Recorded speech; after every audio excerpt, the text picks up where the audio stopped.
Bonjour tout le monde, aujourd'hui on se retrouve pour une vidéo Clash of Clans. Je fais petits intros, pas piquer des hannetons. Écoutez, bon hier c'était un jour un peu spécial, donc du coup vidéo un peu spéciale aujourd'hui. J'y mets un peu les moyens, je vais essayer, enfin pas les moyens, je vais mettre du montage et tout, je vais faire ça bien. Donc, euh, ça on a joué Arm, je suis très content, c'était un gros match, il y avait de la pression avant le match, j'étais pas stressé.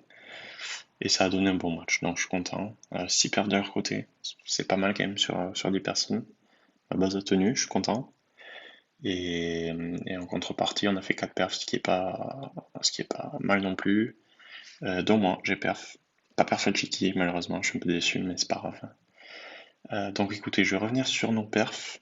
Peut-être sur quelques perfs de défense, mais c'est pas sûr. Et je vous montrerai aussi ma strat schéma avant mon attaque, pour essayer de démocratiser un peu les strat schémas ou les matchs e-sport. Et voilà, et si j'ai le temps, je finirai par montrer quelques-unes de mes attaques, quelques-unes de mes attaques légendes. Alors sans plus attendre, donc du coup on va se lancer directement sur ma strat schéma. Donc j'ai prévu un AQH par le nord. Bon, j'ai pas très bien légendé, mais j'ai prévu un AQH par le nord. Euh, Vous pouvez voir au niveau des mortiers qu'il y a des petites croix. En fait, j'avais prévu de lancer ne serait-ce qu'un ballon sur chaque mortier. Et en fait, un ballon sur les mortiers max, ça permet pas de tomber le mortier. Donc j'avais prévu deux archers pour mettre un supplément. Et deux archers, ça suffit pour tomber un mortier. Donc deux archers plus euh, deux ballons du coup, donc un ballon sur chaque mortier, ça suffit pour tomber ces deux. Donc ça me fait le funnel. Je sais que ma reine elle est rentrée parce que souvent je fais cette attaque multi et ça passe. Donc je fais rentrer ma reine. Elle prend l'HDV, elle tombe le CDC. Et alors ensuite j'avais un souci, c'est-à-dire que si j'envoyais mon Minoc, vous pouvez voir sur le tracé vert, si j'envoyais mon Minoc d'un côté, donc je pouvais gel la première kata, et je me tombais sur une kata en fin de ligne, et ça pouvait être problématique. Donc j'ai choisi de pas trop tarder à envoyer mon Minogue d'un côté, donc avec la strat mise en évidence, donc la caserne ou à l'ouest du coup ou à l'est. Pendant mon attaque, je choisis à l'est.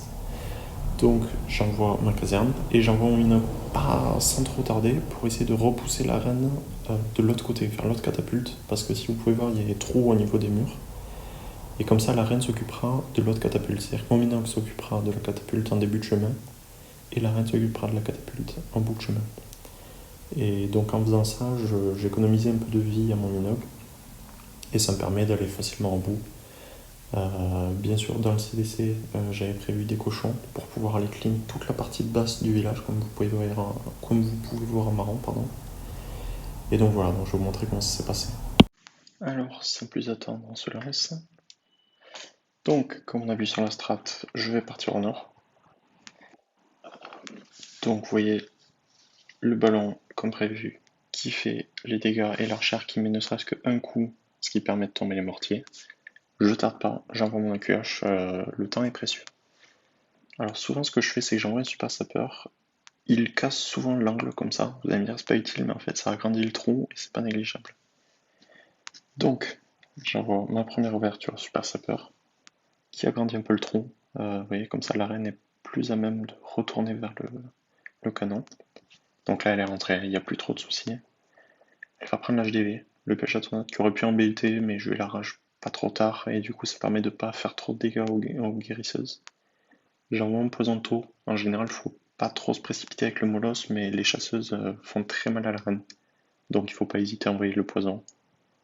Euh, Même s'il n'aura pas l'effet maximum sur le molosse. Donc j'envoie ma P1. Petit souci, je n'ai pas fait attention, j'étais un peu dans le rush et la pression et tout. La caserne, n'hésitez pas à envoyer un cochon devant la caserne pour que, vous voyez comme là, la tour d'archer, elle ne vise pas la caserne, mais le PK. Donc voilà, le Minogue va repousser la reine qui part sur l'autre catapulte. Donc les troupes qui partent bien, j'envoie la capa early pour qu'elles prennent un maximum de troupes, hein. Pour l'instant ça rentre bien. J'avais prévu un bébé drag pour pouvoir convoyer l'ouest. Être sûr que ma reine rentre sur la catapulte. Et là ça part bien, hein. La reine qui fait le taf à l'ouest, mes troupes qui font leur taf au centre, le roi qui a réussi à bien rentrer, heureusement. Et voilà, et mes cochons qui font le taf au sud, j'ai encore la capa championne. Là, il n'y a pas grand-chose qui peut m'arrêter, hein, honnêtement. J'avais un super casse-brique, il n'a pas servi. J'aurais bien aimé, j'ai tenté de l'envoyer à l'ouest, vous allez bientôt voir, mais en fait il a ouvert l'angle. Bon là ça n'a pas été utile, mais bon, c'est pas grave. Et voilà, donc là le Warden qui se fait tomber, c'est pas grave. Il y a le roi avec un PK qui va prendre la mono facilement. Et ensuite la chambre qui va pas tarder à déclencher sa capacité, et ensuite ce sera vraiment que du clean. Donc je suis bien content, c'est bien passé comme je voulais. J'ai attaqué les hostilités en force, et voilà, donc je suis très content. Bon, et du coup, écoutez, on enchaîne. Pardon, désolé, excusez-moi pour ça. Bon, je suis en train de recorder, j'avais un souci avec l'enregistrement. Enfin bref. Donc on se lance sur une attaque de Quentin maintenant, qui a perf. Hein. Vous avez vu de toute façon tout à l'heure dans l'accueil. Donc là on est parti sur un drag bat, une compo qui est vraiment beaucoup utilisée par mes coéquipiers. Ils la gèrent vraiment bien. Ils ont un choix plutôt osé de faire des speeds devant. C'est pas l'avis de tout le monde d'utiliser ça. Certains préfèrent des rages. Eux, ils aiment bien les speeds. Bon, c'est chacun sa façon de voir. Enfin bon, du coup, là, elle a fait une belle P1 avec les dragons. Il y a vraiment beaucoup de défenses de zone qui sont tombées et il envoie bien ses héros pour tomber la kata. Bien retenir que la catapulte, quand on envoie les battes directement sur la catapulte, elle ne peut pas les toucher. Donc s'il ne reste plus qu'une catapulte et que vous n'avez plus de gel, voilà, pensez à ça. Enfin bon, même dans tous les cas, avec les battes, c'est important de penser à ça. Et voilà, et après, donc son attaque passe vraiment très bien. Le clean se fait. Il y a quasiment tout qui a été fait pour qu'il fait le time, mais ça va, il était large niveau time. Les bots ont pris la bombe noire, les archers qui font le tour se font bousiller. Le roi déclenche des squelettes que la reine va essayer d'aider. Mais bon, ça passe, donc c'est le principal. Ensuite, on va enchaîner avec une attaque de Guigui.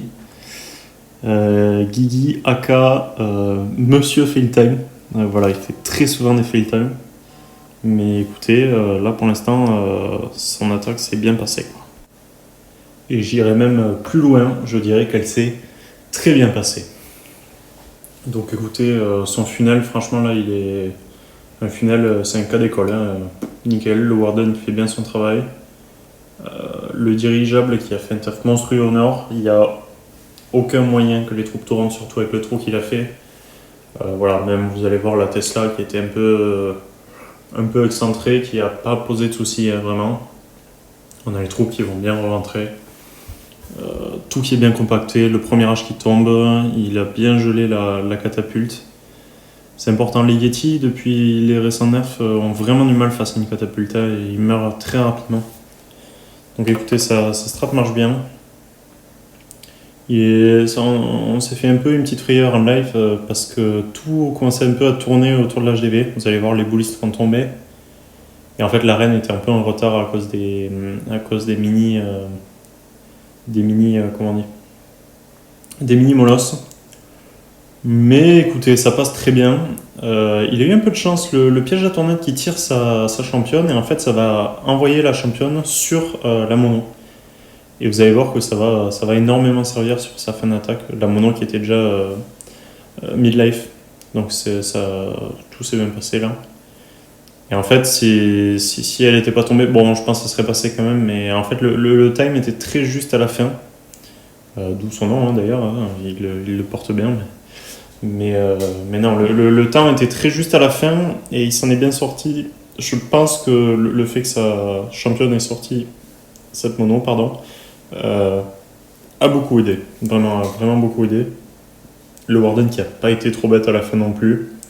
On connaît hein, le Warden qui frappe facilement ses murs et qui te foire une attaque complète ou un perf et tout. Mais bon, là, il a direct tapé les défenses. Il a été bon. Donc écoutez, c'est nickel. Et nous, on va enchaîner sur la prochaine attaque. Qui sera en l'occurrence Siberian, il me semble. Ouais, Siberian qui a fait un très bon match. MPR fait un 97%, il me semble. Très, très bon joueur, hein, vraiment. Donc, dirigeable de qualité à chaque fois, même sur son 97%. Le dirigeable qui va même tomber les chasseuses, qui est très bien pour son AQH. Du coup, il va bien pouvoir timer comme il veut son poison sur le molosse, sans souci.